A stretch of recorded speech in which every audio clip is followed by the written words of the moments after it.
Do you have a good website for your dental practice or not so much? Or do you even know what that means? Well, in this week's tip, you're going to find out.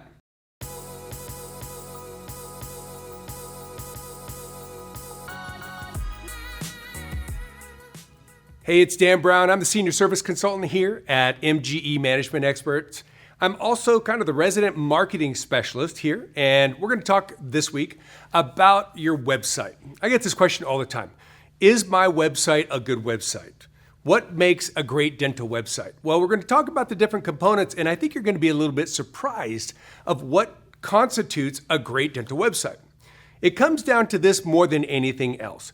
It's for the patient. It's not for you, it's not for your competitor, and it's certainly not for your dental marketing company. It's more important that the person who is actually being served by your website is happy with the components rather than anybody else. So I really want to start off by saying this. Don't go and compare your website with the neighboring dental practices in your area. They might all be bad. So we don't want that. What we want is we want a website that converts. Let's talk about conversion. What's meant by conversion? Conversion is simply this. Somebody comes to your website, they see, they like, they go, hey, I'm in, I'm going to make a phone call. They call or they fill out a form. You've got an online form. All of these things are called conversions. So a conversion is simply somebody came to your website, they're a visitor, and now they are interested in going forward. They fill out a little box. They fill out a contact form. They schedule online if you have online scheduling, or they pick up the phone and they call you. That's conversion. Went from being a lead or a reach to now a phone call or a contact form completed. And then of course, when they call your practice, they have to be converted from a call to a scheduled new patient. When they come in, they get converted from a new patient to a patient accepting treatment. Each of those are called conversions. We want a website that converts. Now, what makes a great website and how do I make sure I get the most possible conversions out of my website? You might think it's about aesthetics. You might think it's about your colors. You might think it's about, having the slow-mo video of your practice and nope, none of those things. A lot of those things were super popular and you see them everywhere. The most important thing is you've got to think with speed. Now I'm going to talk about speed on two accounts. You have two different categories of publics to satisfy on your website. One is Google. Google is reading the back of your website, and Google wants you to have a very, very fast website. And you might think, well, yeah, listen, I go to my website and it loads and it just goes there, it's fantastic. To you it is on a high-speed line. But Google doesn't measure your website on a high-speed line. So there's a tool that you can use to measure the back-end speed of your website. That's a perfect tool to use to check to see if Google's happy with the speed. The other speed and the other public you need to be concerned about is the visitor. Today's visitor is what we call a skimmer. They're skimming your website. They're going through. Just think about if you are on social media, when you go through Facebook, when you go through Instagram, you go through TikTok, if you do, not judging.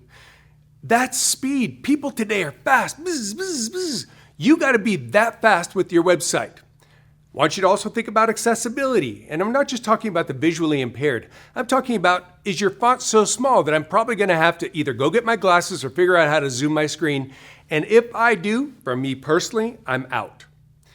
That's not just me. That's going to be the case for millennials. They're very fast. It's also going to be the case for aged people. They can't read the font. They're not going to read it. It's got to be visually impactful. It has to have photos, but not stock photos. I'm going to repeat that. Not stock photos. Get the stock photography off. It was so cool 10 or 15 years ago. Oh my gosh, we'd have these professional glowing photos. No, today, if you are a family practice and you are competing against the likes of many big corporates, we know what we're talking about, the big corporates. Now, people want to go to you because of this family experience. They want the homegrown feel. They want the very personal touch. And as such, they don't want to see a bunch of stock photos. They want to see you. They want to see your team. They want to see you with patients.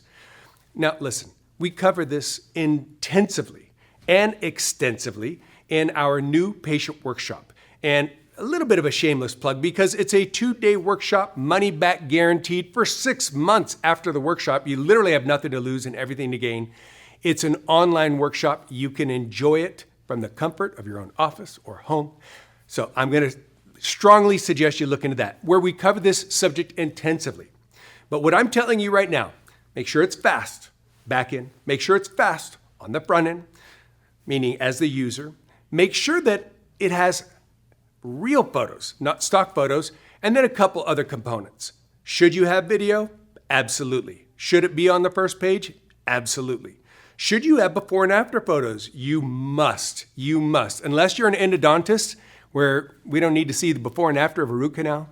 If you are looking for bigger cosmetic cases, if you're looking for, veneers, big cases like multiple crowns or implants or all on 4, all on X, anything like that, you better have before and afters right on the front page, your home page, and you better have a smile gallery. So I'm going to go through the 4 key pages that you must have and that must be in good shape. First is your home page. Like I said, it's got to be fast, got to get to the point. Big font, I can read it quickly, I can skim it.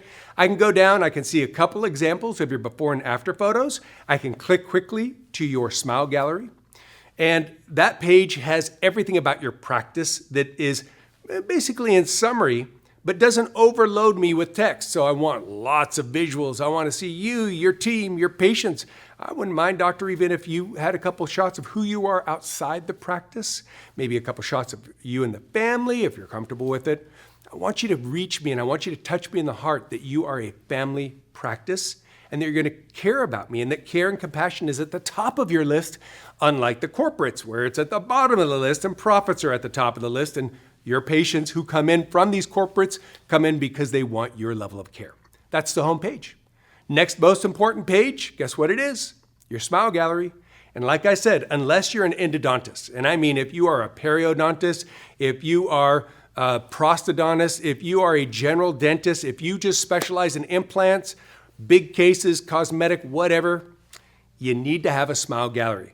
Now, at the New Patient Workshop, we tell you exactly the formula, how to lay it out, what the before is, what the after is, what's the caption that needs to be beneath it, what's the title at the top. We show you all that stuff. Third most important page, your About Us page. Yeah, your About Us page, not your services page yet. No, About Us. And that's where I can go quickly see who you are. Now, you got a bunch of stuffy definitions and abbreviations on your About Us page. I know, I've seen your website. Maybe I haven't seen yours specifically, but I see a lot of them. Listen, to me, non-clinical, a patient, I might be really intelligent in my private life, but what do I know about dentistry? Not a whole bunch. So I don't want to see a bunch of technical and clinical terms, abbreviations, and where you went to school and all your accolades and all those things. That's great for your peers. That's great if you're a specialist talking to other general dentists.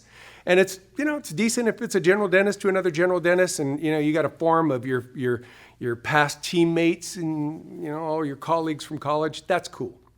Not for your dental website. I need you to talk to me about who you are. I need you to show me who you are. I need to see what your team is like.